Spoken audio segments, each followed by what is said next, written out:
হে ভগবান, তমলু বন্ধু, তোমার কি হলো? আমার একটা আইডিয়া আছে। আমি ভান করব যেন আমি একজন ডাক্তার, যাতে তমলু বন্ধুকে একটা ইনজেকশন দিতে পারি। ওকে এই বিষের ওষুধটা দাও। এই নাও, তমলু, বিষ খাও।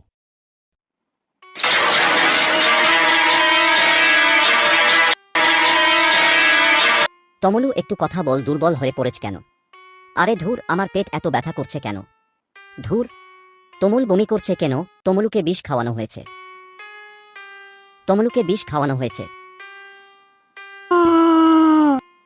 ডাক্তার! তমলুকে বিষ খাওয়ানো হয়েছে। আমি এখনই চলে আসছি। তাহলে ছদ্মবেশী ডাক্তার ছিল কলাবাদর। আমি তোমাকে শাস্তি দেব, কলাবাদর।